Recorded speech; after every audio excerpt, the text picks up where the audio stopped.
네, 안녕하세요. 반갑습니다. 박영식입니다. 오늘 하루 있었던 소식을 또 모아서 어중간하게, 중간이라도 가는 브리핑, 어중간 브리핑 시간입니다. 제가 거의 일주일에 한 서너 번은 여러분들께 이 시간 마련하는 것 같은데요. 아마 여러분들이 종합적으로 들여다보시기에는 지난 며칠간은 정리하는 내용일 수도 있고, 새로운 소식도 있을 법합니다. 함께 출발을 해보시죠.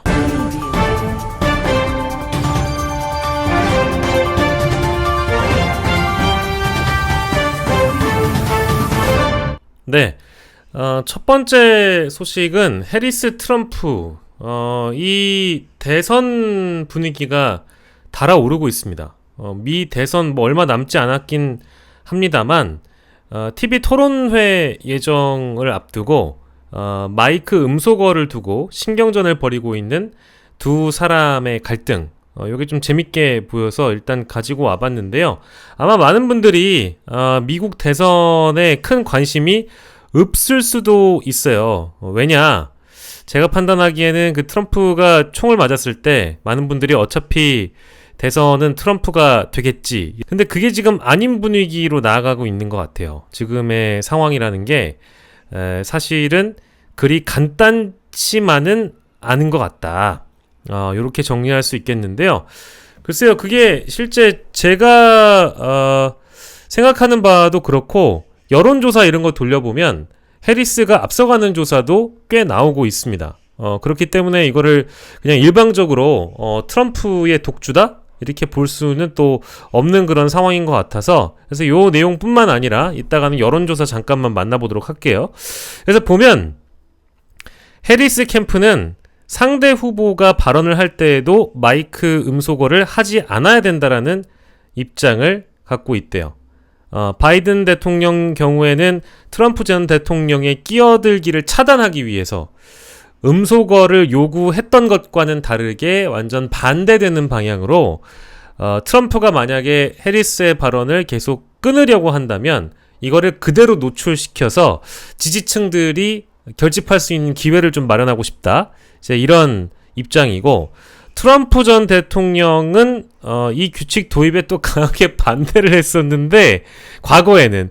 근데 해리스로 상대가 바뀌니까 이 규칙을 고수하는 입장으로 선회를 했다라는 겁니다. 게다가 또 ABC 방송이 이 2차 토론을 주최를 하는데, 좀 편향적이다, 이런 토론 불참 가능성까지 내비쳤다고 하네요. 심지어 나는 공정한 토론이 필요하다, ABC 방송은 최악의 불공정한 방송사다, 이렇게 언급을 했다고 합니다.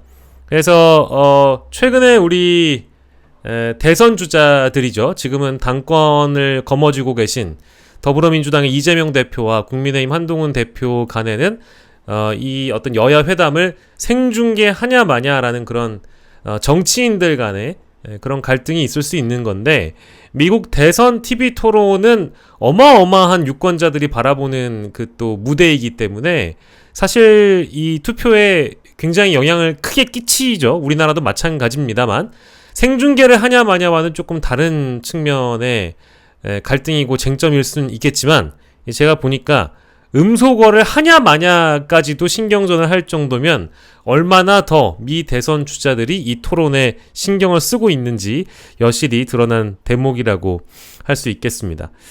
그래서 지금 미 대선 분위기를 보면 몇몇 여론조사에서는 해리스가 앞서 나가는 그런 여론조사가 나오고 있는 것 같아요.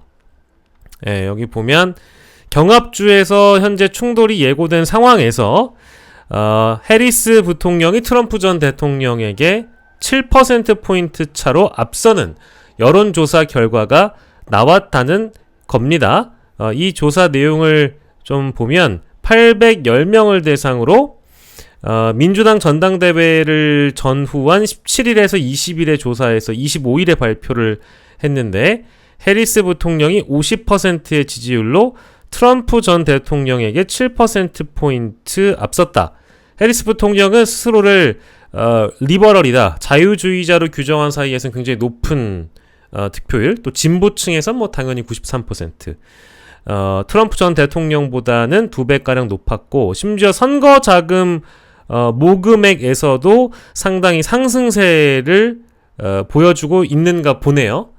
저도 아까 초반에 말씀드린 대로 트럼프 대통령이 총에 맞았을 때, 이건 뭐 흔히 줄임말로 빼박캔트라고 하죠. 이거는 뭐 빼도 박도 못하게 트럼프가 대통령에 재선될 운명인가 보다 라고 했는데, 바이든이 물러나고 해리스가 등장하면서 뭔가 분위기가 좀 오묘하게 돌아가고 있다 라는 정도의 느낌만 받아가면 될 것 같습니다. 근데 이 기사는 제가 그래도 매주 여론조사라는 것들을 보잖아요. 방송 주제이기도 하고 여러 여론조사들을 두루두루, 특히 국내 여론조사들을 많이 보는데, 뭐 방식이라는 게 그리 다르겠어요. 근데 보면 810명 정도의 조사라. 그리고 이 조사 방식은 지금 여기 안 나온 것 같아요. 그래서 일단 모수가 너무 적고요.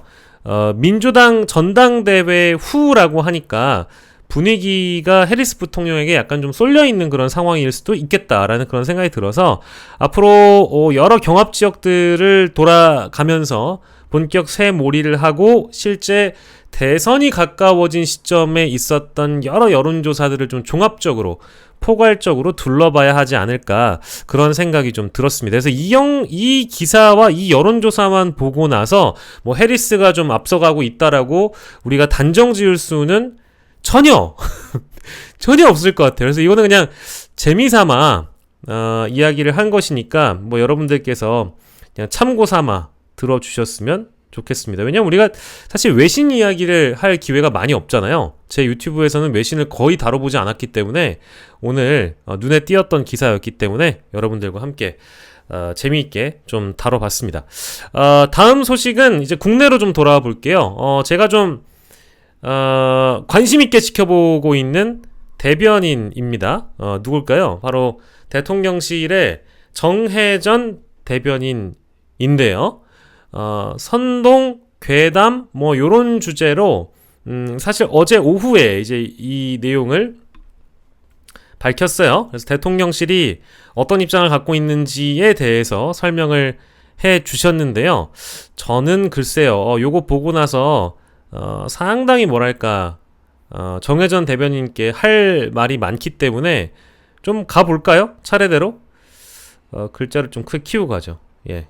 자, 보시죠. 대통령실이 더불어민주당에 대해서 윤석열 정부의 독도 지우기 의혹에 대한 진상조사를 착수하기로 한 데 대해서 있지도 않은 독도 지우기를 야당이 왜 의심하는지 저희를 묻고 싶다. 수상하다. 뭐 그런 입장 밝힐 수 있습니다. 용산 대통령실에서 브리핑을 통해 독도는 역사적으로, 지리적으로, 국제법상으로 우리 영토다. 그거 뭐 누가 모르겠어요? 당연히 알죠. 실질적으로 지배하고 있는 우리 영토 독도에 대해서 거대 야당이 독도 영유권을 의심하는 게 더 큰 문제다.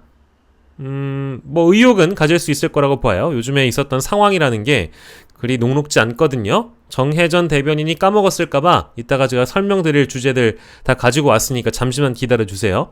야당이 지적하는 일부 독도 조형물 철거에 대해서 지하철역 조형물은 15년이 지났고 전쟁기념관 조형물은 12년이 지났고 탈색도 됐고 노후화됐고 지하철역 조형물은 독도의 날에 맞춰 새로운 조형물로 설치하고 또 전쟁기념관 조형물의 경우 개관 30주년을 맞아 6개 기념물 모두 수거해서 재보수 작업을 마친 뒤 다시 설치하겠다. 종합해서 설명 주시니까 좋네요. 자, 가보죠. 왜 야당은 자꾸 독도 지우기라는 괴담을 퍼뜨리는 것이냐? 독도 지우기에 나선 정부가 연 2차례씩 독도 지키기 훈련을 하느냐? 근데요, 이 독도 지키기 훈련에 대해서도 저는 할 말이 많은데 최근에 비공개로 하신 거잖아요. 그렇지 않습니까? 일본 눈치 보는 거 아닌가요? 이런 거에 대한 설명은 안 해주잖아요. 독도 방어 훈련 했다. 근데 비공개로 했다. 지금 이런 얘기 아닙니까? 뭐 왜 공개할 수 있는 걸 비공개로 하는지에 대한 그런 설명부터 좀 먼저 해주시면서 이런 말씀 하시면 좋을 것 같아요. 아닙니까? 게다가 또 독도 얘기를 하다 보니까 지금 떠오르는 대로 일단 제가 얘기를 할 건데요. 국방부 정신전력교재에서 독도를 분쟁지역으로 표기한 거는 일본 정부가 아닙니다. 대한민국 정부지. 그래서 대통령이 뭐 물론 경로를 하기도 했고 그 이후에 이 정신전력 교재가 회수되고 7개월 만에 최근에 다시 나온 것도 사실이지만 그 정신전력 교재에서는 독도뿐만 아니라 다른 역사 논쟁이 불거질 수 있는 홍범도 지우기, 김구 지우기, 김좌진 지우기가 있었던 거잖아요. 그럼 이런 거에 대한 설명이 안 됐으니까 역사적으로 뭘 자꾸 왜곡시키고 역사를 가리고 다른 방향으로 이끌려 하고 이런 거에 대한 설명이 없는 상황에서 그냥 우리 훈련했다라고만 지금 강변하는 것은 저는 잘못됐다고 봐요. 예. 비공개로 왜 했는지에 대해서 그럼 설명을 해보시죠. 그게 중요한 것 같고요. 선동 소재로 삼아 국제 분쟁 지역으로 만드는 것이 바로 일본이 원하는 전략이다. 그럼 분쟁 지역으로 표기를 왜 했냐니까. 왜 비공개로 훈련하냐니까. 설명해주면 되잖아요. 예. 뭐 이달 들어 민주당이 브리핑 논평 중에 친일을 언급한 건수만 33건에 이른다. 죄송한데 친일이라고 할 자유가 있지 않습니까? 예. 심지어 뭐 숭일이라고 보는 사람들도 있는데 친일 프레임 공세를 한 것이 마치 국익을 저하시키는 것처럼 이거 확대 해석하시면 좀 곤란한 것 같아요. 친일 행보를 보이니까 야당이 친일 관련해서 논평을 하는 것이고 친일이지 않을까 걱정된다라고 말도 못하나요? 하지 말아요. 그럼 친일이란 표현을. 표현 자체를 또 문제를 삼는 표현 횟수까지 언급을 하는 것 같아요. 현 정부가 계엄령을 준비하고 있다는 민주당의 주장에 대해서도 근거 없는 괴담이다 라고 일축했다. 총선 전에는 계엄 저지선을 달라고 선거운동을 하더니 지금은 과반 의석을 얻고도 괴담에 기대 정치를 하고 있다. 괴담 선동의 끝은 어디냐? 재정의원 과반이 계엄 해제를 요구하면 대통령은 이를 무조건 수용하도록 규정한 헌법 77조를 언급하면서 국회가 과반 이상 야당이 차지를 하고 있기 때문에 계엄령은 근거가 없는 괴담이다 이런 말인데 정혜전 대변인은 저보다 더 오랜 기간 아마 나이가 저보다 더 있으실 테니까요. 박정희랑 전두환은 그러면 쿠데타에 어떻게 성공했습니까? 그걸 좀 대답을 해보세요. 그때는 국회가 없었어요? 아니 그렇잖아요. 비상계엄이라는 건 글쎄요. 국회가 손도 못 쓸 정도로 전광석화처럼 군대를 이용해서 우리 국민들을 꼼짝도 못하게 만들 수 있기 때문에 그 쿠데타가 성공한 거 아니었습니까? 그런데 뭐 그냥 헌법을 운운하거나 이렇게 한가한 소리만 하면 설득이 된다고 생각하시는 거예요? 아니 그리고 괴담 선동이라고 범야권에서 아무리 불을 지펴도 국민들이 이런 거를 현명하게 판단할 지식이 없을까요? 지적 수준이 없을까요? 그 정도는 듣고 이건 좀 오버했다 아니다 라는 판단을 할 수 있는 그 정도의 지적 수준은 저는 마련이 돼 있다고 보는데 그 정도의 지적 수준은 있는 분들이라고 보는데 이렇게 얘기를 한다는 것이 발끈하는 것이 저는 오히려 더 수상하다라는 생각이 좀 들었습니다. 국가 안보를 볼모로 사회 불만을 야기해 얻으려는 정치적 이익은 무엇이냐? 궤변이다. 광우병, 사드, 후쿠시마에 이어서 독도 지우기, 계엄령 준비설. 그러면 이렇게 발끈해서 대대적으로 대통령실 대변인이 논평까지 할 정도면 이 사안마다 합당한 근거로 국민을 설득해 주시면 되겠습니다. 특히 국정브리핑이 곧 열리잖아요. 대통령께서 그러면 이 논란에 대해서 상세하게 국민들을 전혀 오해 없게끔 설명을 해주시면 저는 있는 그대로 믿을 수 있다고 생각해요. 광우병의 경우에도 그렇고 사드는 전 좀 개인적 입장이 다른데요. 후쿠시마 오염수 방류와 광우병 이런 것들을 그저 괴담 선동으로 치부할 수 없었던 그때 당시의 상황을 정혜전 대변인이 잘 아시면서 전 이런다고 생각하거든요. 그래서 이런 소모적 논쟁이 불필요하고 듣기가 싫다면 오히려 국민들을 더 설득하실 생각을 저는 해야 된다고 봅니다. 제가 하나하나 언급을 해볼까요? 아까 얘기했던 국방부 교재도 있었죠. 독도 조형물 사라진 거에 대해서 이게 마치 우연의 일치인 마냥 막 너무 큰 오해를 야당이 하고 있는 것 마냥 설명을 하시는데 그게 아닙니다. 뭐 MBC도 보도했고 JTBC도 보도했고 여러 언론들이 보도를 했지만 전쟁기념관 그리고 각종 역사에 설치된 이런 조형물들 중에 유독 특히 이제 서울 역사의 경우에는 교통공사가 각 역사에 공문을 배포해서 혹시나 노후화된 조형물이나 시민들에게 불편을 야기할 수 있는 조형물들 오래되고 미관을 저해하는 각종 조형물을 파악해가지고 알려달라고 했는데 그 중에 독도만 사라집니다. 이런 거에 대한 설명이 좀 부족하다는 거거든요. 그리고 지금 그것만 있는 게 아니라 각종 역사 뭐 재단 이사장 어디 국가보훈부 산하기관 이런 기관장으로 누가 갑니까? 대한민국의 독도가 우리 땅이 아닐 가능성이 있다라고 언급하고 다녔던 분들, 독도는 한국 땅이 아니라는 식의 그런 강의라도 한 번쯤 했던 분들이 기관장으로 앉혀 있잖아요.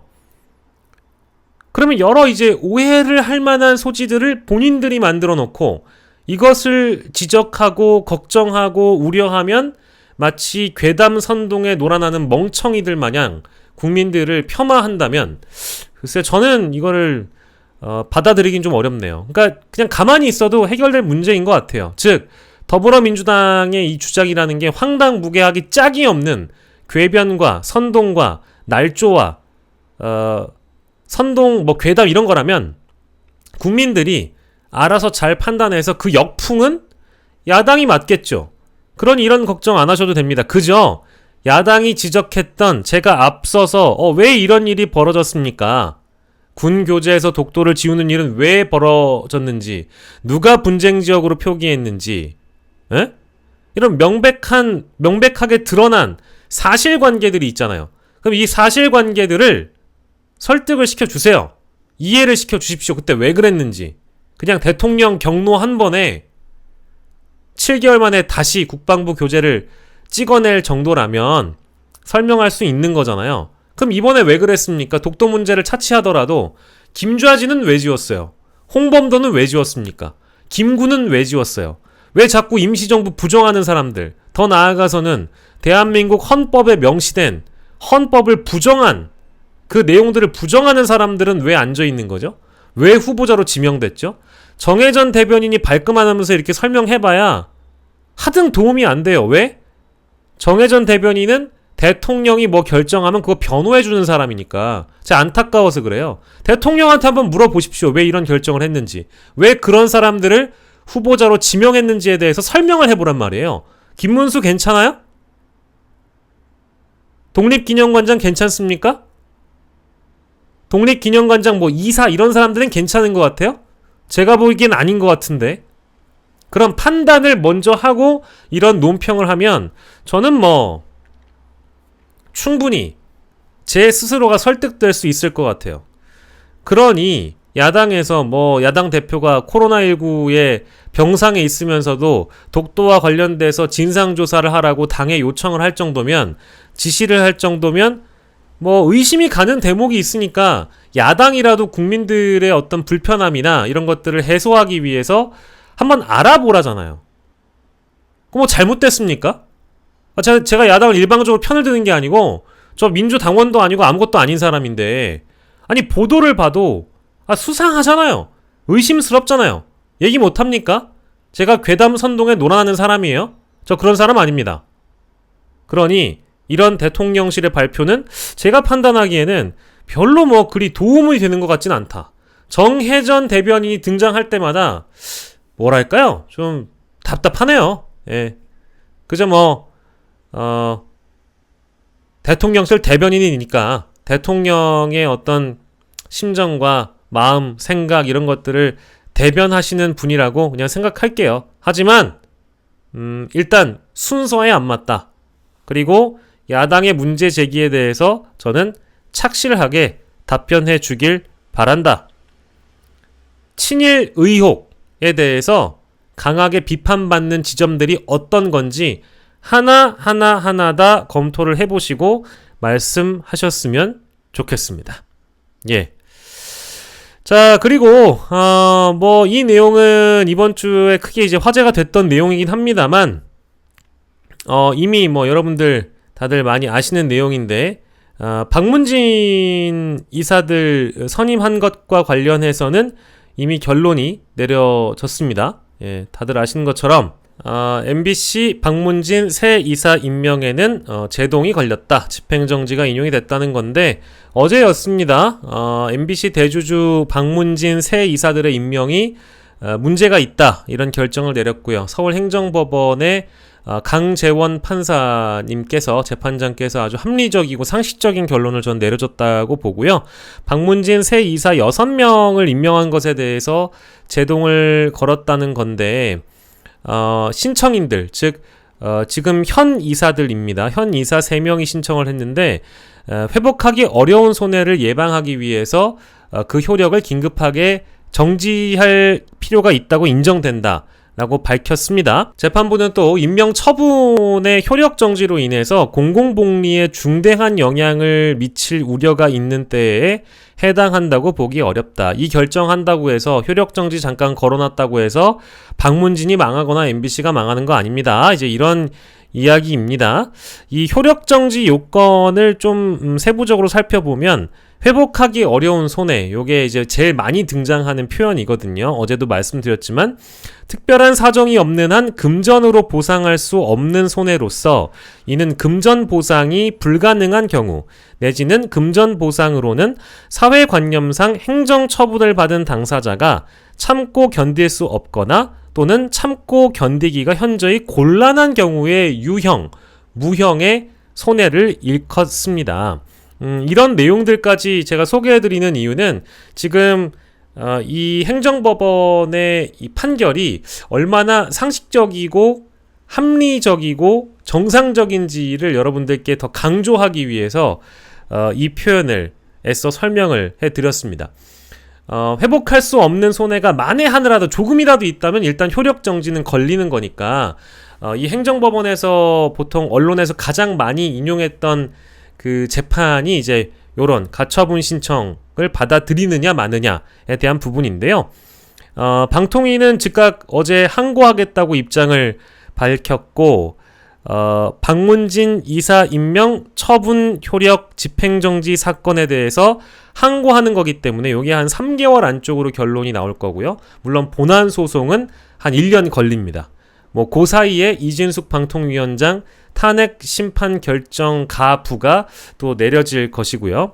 그래서 저는 이번 박문진과 관련된 결정에 대해서는 이미 2008년 방송통신위원회의 설치 및 운영에 관한 법률 요게 제정될 당시에 여야가 위원회 구성에 대해서 합의를 했는데 숫자는 당연히 5명이고 여야 3대2의 구도를 만드는 것이 어떤 정치적 다양성을 넘어서 방송의 다양성 요 구현을 위해서 필요하다라고 여야가 합의한 겁니다. 합의제 기구로서 여야가 합의한 건데 쉽게 말하면 방통위는 늘 5명이고 합의제로 이루어졌던 건데 요거 이상하다.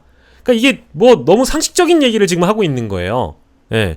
2명까지 이렇게 니네 둘이 하는 거는 문제가 있다. 이거를 꼽은 것이고요.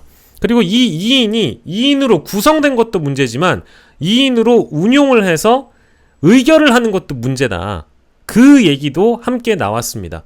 대통령 추천 2인만으로 정책을 결정하는 것은 위법의 소지가 있다. 이제 이 얘기고요. 독임제처럼 결정하지 마라. 요 얘기를 했고 실제 방통위법이 추구하는 입법 목적을 저해하는 면이 있다고 볼 수 있고 다툼의 여지가 있다고 판단을 한 겁니다. 이 정도가 이제 가장 뭐랄까 행정법원의 핵심 골자라고 볼 수 있겠고요. 8월 12일까지가 원래 현 이사들의 임기였는데 26일까지 그 연장을 시켜줬고 어제 판결이 난 이후에는 본안 소송 전까지는 현 이사 구성 그대로 갑니다. 지금 박문진이 아마 6대3 구조죠. 6대3. 야 6, 여 3. 이사회 구도가 유지되고 그러면 MBC의 경영진 교체라든지 이런 것들을 시도할 수가 없는 겁니다. 그러니까 MBC 장악은 한 1년 정도 시간적인 여유를 두고 지켜볼 수 있겠다. 다만 법원에서 이제 2인 체제가 이거는 불법성이고 위법성이 있다라고 판단을 했기 때문에 그럼 방통위가 어떻게 돼야 되느냐? 빨리 어떤 5인 체제 구성이 시급하다. 즉 방통위원장의 직무는 국회 탄핵으로 인해 정지가 되어 있다 하더라도 야당이 2명을 빨리 추천을 해서 대통령이 임명을 하는 것이 순서고, 또 심지어 뭐 여당 쪽에서도 여당 추천 인사 1명을 좀 넣어달라라고 이미 과방위에서 논의가 됐었죠. 이런 것까지 포함을 해본다면 어쨌든 방통위 구성도 좀 빨라질 수 있다. 방통위 구성이 되지 않으면 현 구조가 계속되는데 직대 체제, 즉 김태규 부위원장, 김태규 방송통신위원장 직무대행 체제로 1인이기 때문에 방통위가 어떤 것도 의결할 수가 없는 지금 브레이크가 걸린 상황이어서 이거를 좀 돌아갈 수 있게끔 해야 되지 않느냐, 이제 이런 이야기들이 나오고 있긴 합니다. 하지만 이징숙 방통위원장 탄핵 심판권도 남아있는 상황이어서 일단 지금 제일 시기적으로 빨리 다가올 건 방통위에서 항고한 거 3개월 안에 나오고 6개월 안에는 아마 이진숙 방통위원장 탄핵 심판 요거 이제 정리가 될 거고요.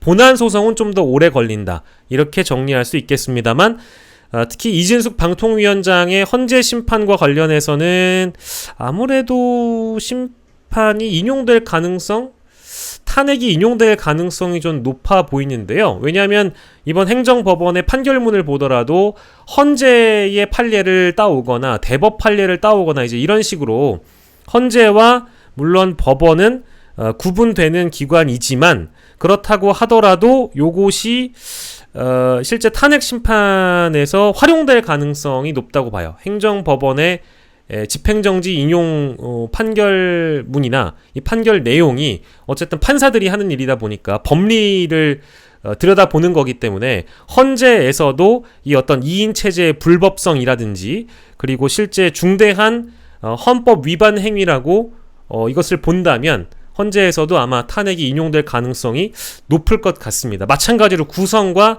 운영의 문제를 헌재에서 보게 되지 않을까, 뭐 이런 생각이 좀 드네요. 그래서 결과적으로는 이진숙의 자충수였다. 예. 탄핵해볼 테면 해봐라. 국회가 탄핵을 한다 하더라도 자신은 물러나지 않을 것이다 라고 했는데 오히려 이제 그것 때문에 방통위가 어떤 결정도 할 수 없는 그런 상황이 됐고, 심지어 대통령도 방통위원장을 새로 임명할 수도 없고 또 이 이진숙 현 위원장은 물러날 수도 없는 그런 딜레마에 빠져 있다. 이렇게 정리할 수 있겠습니다. 예. 다음 내용은요. 좀 빠르게 가볼 텐데 지금 텔레그램 관련된 내용이 일파만파로 퍼지고 있습니다.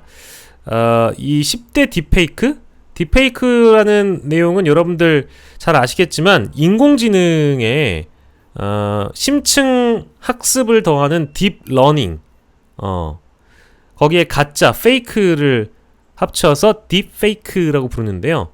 예전보다 기술이 좀 많이 발전이 돼가지고요. 이거 눈 뜨고 당할 때도 많습니다. 이게 실제 진짜인가 아닌가 이거를 갸우뚱할 때도 많이 있거든요. 근데 지금 이걸 활용한 성범죄가 일파만파로 퍼지고 있습니다.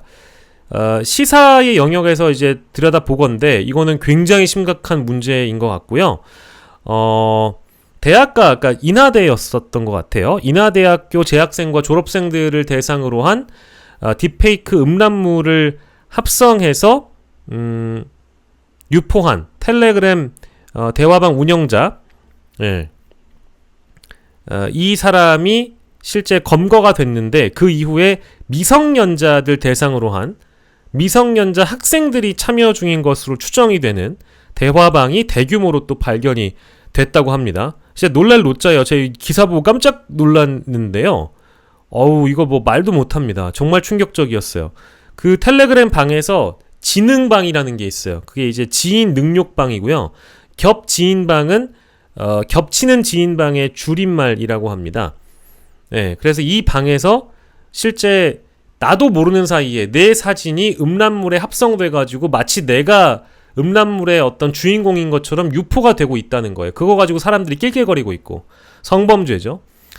딥페이크 피해 지역과 학교 목록까지 지금 공유가 되고 있는데 이거 실제 피해 여부는 확인을 해보고 수사기관에서 들여다봐야 되는데 오늘까지만 하더라도 400여 곳에 달하는 명단, 그 학교 이름이나 뭐 사람들 명단이 공유가 되면서 이거 우리 아들이나 딸이 혹시 피해자가 될지 모른다. 이 지금 보시는 온라인 커뮤니티에서요, 딥페이크 피해 지역 이런 것들이 공유가 되고 있습니다.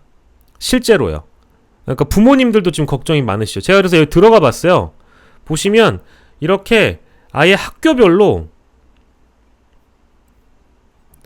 딥페이크 명단에 들어가 있는 학교의 이런 숫자들 주르륵 나오고 있습니다. 이렇게 검색까지 할 수 있어요. 근데 이게 사실인지 아닌지 확인을 해봐야 되고 이 사이트에서 제보하기를 통해서 집계가 되고 있는 상황이거든요. 그래서 서울, 경기도권이 더 많은 것 같고 전국 각지예요. 그러니까 굉장히 놀랍습니다. 이런 일이 벌어진다는 것 자체가 굉장히 충격적이에요.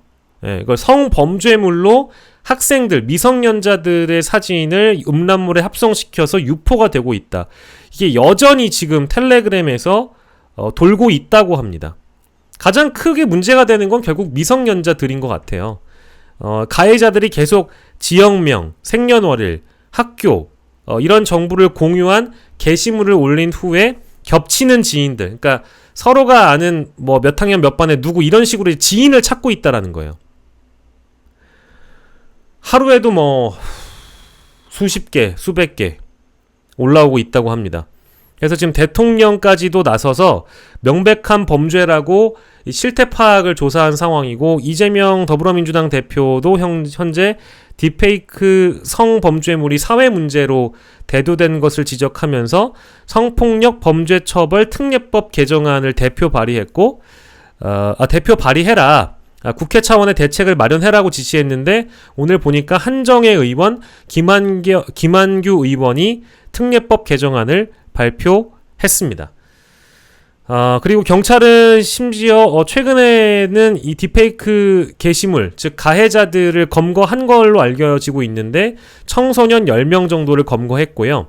경찰이 여성 얼굴 사진에 음란물을 합성해서 실제 유포한 이런 리스트들을 좀 만들어서 내사 중에 있다라는 소식까지 들어오고 있어서 이게 상당히 수사가 좀 크게 확대가 될 것 같습니다. 수사 계획을 수립하고 검토하고 착수하는 거니까 시간이 좀 걸릴 것 같긴 한데 이게 어마어마한 사회 문제로 불거지고 있어서 근데 이제 문제가 되는 거는 요게 그 처벌이 쉽지가 않다라는 내용을 제가 기사를 봤거든요. 어떤 내용이냐 하면 처벌이 가볍기도 하고요. 텔레그램이 해외에 서버를 두고 있어서 요거 붙잡기가 또 어렵다고 합니다. 한국 수사기관이 삭제를 요청할 권한이 없대요. 예.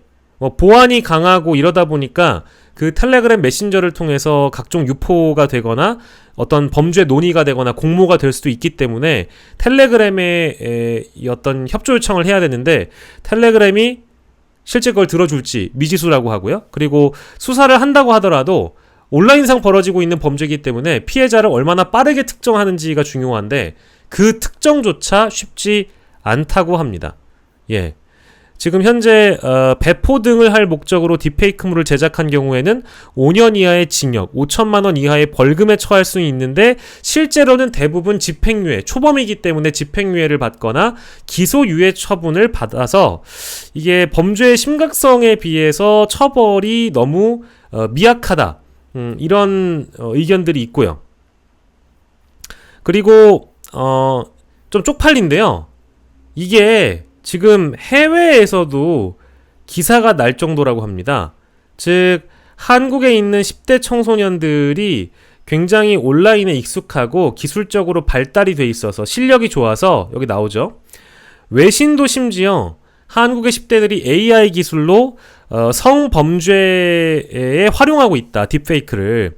그래서 한국 청소년들이 딥페이크를 이용해서 상대방의 동의 없이 성적 모욕감을 주는 이미지나 영상을 제작하는 사례가 부쩍 늘어나고 있다라고 싱가포르 보도, 말레이시아 보도, 영자 일간지 뭐 이런 데에서 많이 보도를 하고 있다 그래서 나라 망신이 되어가고 있습니다. 그래서 이거를 일벌 100개 해야 되는 상황인데 어떻게 하면 좀 빨리 할 수 있을까 이제 이런 생각이 좀 들긴 하네요. 그리고 마지막으로 좀 황당한 내용이긴 한데요. 대통령실에서 입장을 발표했습니다. 저는 이거 보고 좀 놀랐는데 이게 말이 되는 얘기인가요? 이건 너무 심각한 얘기 같아요. 예.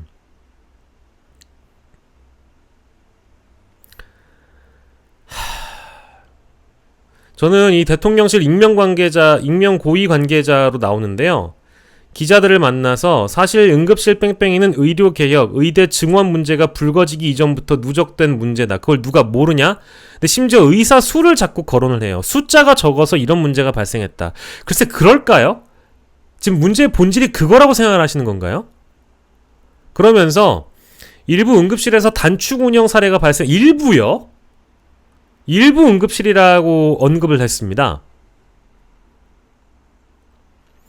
경증 환자와 비응급 환자가 응급실에 가서 이런 문제가 발생한다면서 응급실의 비용 문제를 더 경증 환자나 비응급 환자의 경우에는 비싸게 청구를 한다. 이제 이런 내용이 또 들어가 있고 저수가도 문제고 이 의료 문제는 복합적이다. 하나만한 얘기를 대통령실 고위 관계자가 기자들한테 흘렸더라고요. 심지어 보건의료노조가 파업을 예고하고 있는데 그 파업의 전체 숫자가 그러니까 전체의 보건의료노조 전부가 참여하는 게 아니다. 이 파업은 전체 파업이 아니라 사업장 61개다. 사태를 축소하며 발표했다는 겁니다. 제가 이거 보고 나서 이거 아직 멀었다. 이 정도의 인식이라면 아직 멀었다. 이거는 안 된다. 너무 심각하다라는 생각이 들었습니다. 현실 인식이 지금 덜 돼 있는 거죠. 대통령실과 대통령은 현재 이 현실의 엄중한 상황을 판단하는 인식이 아주 초장부터 잘못됐어요. 어느 정도의 상황인지 모르시는 것 같은데 의료가 이미 붕괴됐다라는 거를 모르는 것 같아요. 제발 조선중앙동아라도 보세요. 신문을 좀 보세요. 예. 이 내용은 답답해서 요 정도까지만 하겠습니다. 어중간하게 브리핑을 하는 시간, 어중간 브리핑이었습니다. 여러분들과 함께 했고요.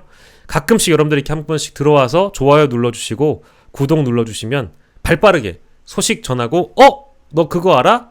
그런 게 있었어? 중간이라도 그런 상황에서 중간이라도 가려면 그래 그거 들어봤어 하셔야 되잖아요. 바로 그런 분들을 위해서 제가 제작하고 있는 어중간 브리핑이었습니다. 여러분들 끝까지 시청해주셔서 너무너무 감사합니다.